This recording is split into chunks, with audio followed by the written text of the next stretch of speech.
제가 끌어당김의 법칙을 10년 이상 파고 나서 마주한 첫 번째 진실은 이겁니다.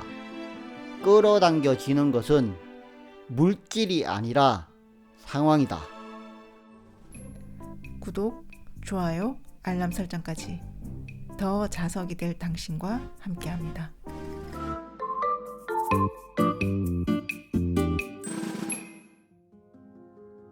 끌어당김의 법칙에 대해 내가 죽기 전에 딱 한마디만 전할 수 있다면 단연 이겁니다. 내가 경험하는 현상은 내 감정의 영향을 받는다. 내 눈앞에 펼쳐지는 현상에 따라 내 감정이 영향을 받는 게 아니라 내 감정에 따라서 펼쳐지는 현상들이 영향을 받습니다. 분명히 상호작용이긴 한데 일단 양자장을 들뜨게 하는 건 내 감정이고, 그렇게 들떠서 입자화된 현상들이 다시 내 감정에 영향을 미치고, 이 감정이 다시 양자장에 영향을 미치는 이 순환 구조가 무한 반복되는 것이 제가 이해한 자연입니다. 자연은 그렇게 세팅된 값대로 사회적 가치관과 무관하게 흘러갑니다. 그렇다면 내가 해야 되는 건 당연하게 이 감정을 에너지적 균형 상태로 만드는 것이고, 평온함이 바로 이 끌어당김의 디폴트 값입니다. 분명하게 말하지만 끌어당김의 법칙을 무작위가 아니라 원하는 방향으로 적용을 하려면 감정이 에너지적 균형 상태에 가깝게 이르러야 합니다. 누구든 끌어당김의 법칙을 심연까지 깊게 파고들면 이곳에 도달할 수밖에 없습니다. 문제는 이 원리를 알아도 감정을 통제할 수가 없어서 더 이상 앞으로 나갈 수 없게 됩니다.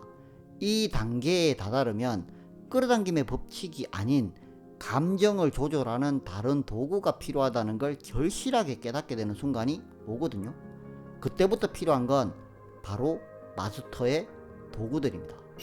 불교에서 말하는 아니자는 평온함은 원래 지속되지 않는다는 뜻입니다.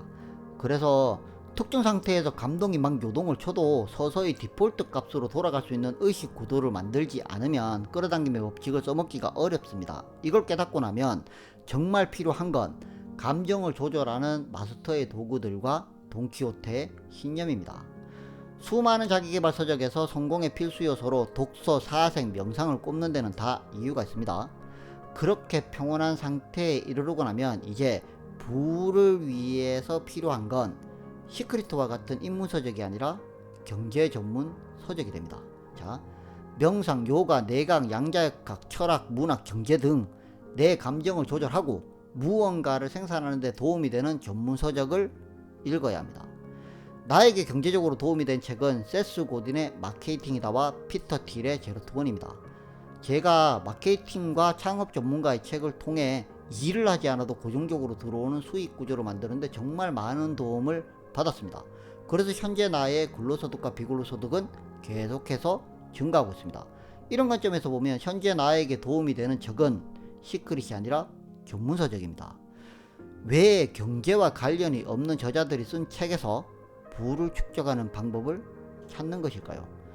끌어당김의 법칙은 부자가 가져야 하는 마인드는 알려주지만 아무것도 하지 않으면 사람은 절대 부자가 될 수 없습니다. 시크릿으로 부자가 되었다는 사람들 중에 어떤 분야로 부자가 됐어요? 라고 물어보면 끌어당김으로 됐다고 말하는 사람은 없거든요. 작가, 사업가, 부동산, 주식 투자가 대부분 이렇게 말을 합니다. 앞으로도 더 자세하게 이야기를 하겠지만 제 의식은 분명히 양자장의 떨림을 유발하고 양자장은 입자화에서 물질을 만듭니다. 그렇다고 내가 생각하는 특정 물질을 생성시키는 연금술 같은 게 절대 아니거든요. 끌어당김 법칙으로 끌어당겨지는 건 분명히 말하지만 물질이 아니라 상황입니다. 부를 축적하고 싶다면 끌어당김의 법칙으로 안배된 어떤 상황에서 창업을 하든 글을 쓰든 곡을 쓰든 유튜브를 하든 주식을 하든 부동산을 하든 로또를 사든 어떻게든 부를 축적할 수 있는 경제활동을 하셔야 합니다. 시크릿 영상을 보면 끌어당김의 법칙으로 버킷리스트를 이용해서 자기가 소망하는 집에 살게 됐다는 영상이 나오거든요. 대부분의 사람들이 이 영상을 보면 버킷리스트와 집에만 관심을 가져요. 그가 어떠한 경제활동으로 부를 축적했는지 관심을 가지는 사람은 거의 없습니다. 그러나 실제로 관심을 가져야 하는 건 바로 이겁니다. 저 사람은 과연 어떠한 방식으로 부자가 됐을까? 부의 롤모델로 삼는 사람이 있다면 그 사람이 사업을 했는지 부동산을 했는지 주식을 했는지 책을 썼는지 구체적으로 알아야 따라할 수가 있습니다. 현재 상태에서 자신이 할 수 있는 최선의 경제활동을 지속하는 사람만이 그 사람과 거의 유사한 형태로 경제활동을 누릴 수가 있습니다. 그러나 대부분의 사람들은 머릿속에서 그 결과값인 집만 떠올리고 그 사람이 실제로 한 경제활동에는 별로 관심이 없습니다.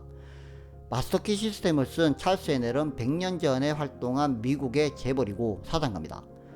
책으로 돈을 번 사람이 아니라 재벌이 되고 나서 자신의 철학을 책으로 쓴 사람입니다. 우리나라로 보면 돈의 속성이나 사장학 개론을 쓴 김승호 회장과 비슷합니다. 김승호 회장이 정말 이루고 싶을 때에 3일간 단식을 하거나 100일간 100번 쓰기를 하는 게 찰스 헤넬의 마스터키 시스템에 나오는 수많은 수행들과 유사합니다. 이 수행들은 이렇게 이야기를 하고 있습니다. 쑥과 마늘을 먹어야 사람이 된다. 그렇다면 사람들은 왜 생각만으로 모든 게 가능하다고 말할까요? 결론적으로 보면 쑥과 마늘을 먹어야 한다는 책은 잘 팔리지 않고 생각만으로 모든 게 가능하다는 책은 베스트셀러가 됩니다. 왜냐하면 대부분은 쑥과 마늘을 먹기가 싫어서 이런 종류의 책과 영상을 보기 때문입니다. 그런데 쑥과 마늘을 먹는 사람만이 명상과 사색을 통해서 끌어당김의 초기값인 평온함에 도달할 수가 있습니다. 그 단계가 돼야 다음 단계로 갈 수가 있다는 것을 많은 사람들이 잘 모르고 나는 왜 끌어당김이 잘 작동되지 않을까 이렇게 고민하면서 계속 소비자로 살게 되거든요. 자, 잘 생각해 보시면 법륜 스님은 자기계발 서적을 읽고 깨달음을 얻으신 게 아닙니다. 그런데 대부분의 사람들은 법륜 스님의 깨달음이라는 책을 읽고 깨달음을 얻고자 하면서 실제로 그분이 했던 명상 수련은 하려 하지 않습니다. 깨달음을 얻기 위해서 깨달음이라는 책을 한번 읽고 일상으로 돌아가는 사람보다는 독서, 명상, 요가 이런 걸 매일 지속하는 사람들이 깨달음에 도달할 확률이 높습니다. 어떤 사람처럼 되려면 그 사람이 한 말이 아니라 그 사람이 한 행위를 해야 합니다. 부처는 자신을 믿으라고 말한 적이 없습니다. 자신처럼 수행해서 부처가 되라고 했을 뿐이죠. 그걸 잘못 이해한 사람들이 도를 보고 계속 소원을 빌어요. 그 소원이 만약에 이루어졌다면 끌어당김의 관점에서 볼 때 그 사람은 집중된 생각 에너지가 특정 상황을 끌어당겨서 그 상황에 적합한 행동을 한 겁니다. 저는 솔직히 그냥 가끔씩 절에 가고 부처의 삶을 책으로 읽고 108배를 매일 할 때가 있었는데 언제나 종교를 물어보면 무교라고 말해요. 저는 불교를 종교가 아니라 마음 수련의 방법으로 이용할 뿐입니다. 현재 제가 4시 반에 일어나서 108배 대신에 수리야 나마스카라를 하고 있는데 그렇다고 해서 제 종교가 힌두교는 아니잖아요. 그냥 수련 방법이 108배에서 요가로 바뀐 것 뿐이죠.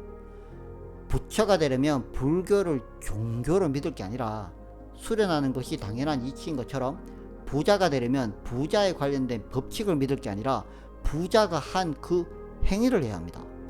부자가 되고자 끌어당김의 법칙을 사용하는데 자신의 경제활동은 아무런 변화가 없다면 절대 부는 축적되지 않아요. 실행이 따라주지 않는 법칙은 정보만도 못합니다. 서울대를 매일 떠올린다고 공부를 하지 않는 학생이 서울대에 갈 수 없듯이 아무런 행위 없이 생각만으로 무언가를 이룬 사례는 없습니다. 여러 번 강조하지만 인간은 생각만으로 절대 특정 물질을 만들 수 없거든요. 끌어당김의 법칙의 기원은 헤르메스의 연금술이고 제가 사는 현대사회는 연금술을 마스터해서 생각의 원소를 가지고 금을 만드는 것보다는 경제활동을 통해 금을 구매하는 게 훨씬 더 쉽습니다. 이것이 시크릿의 기원을 찾고자 헤르메스학 입문까지 파고 나서 제가 내린 결론입니다. 이 이야기에 대해서 다음에 이야기를 더 심도 있게 해볼까 합니다. 책의 내용은 쉽고 실행은 어렵습니다. 그래서 사람들이 깨달음을 더 쉬운 책에서 찾는 것 같습니다. 지금까지 더 자석 같은 인생 더 마프의 엘카멘이었습니다. 구독, 좋아요, 알람 설정까지 더 자석이 될 당신과 함께합니다.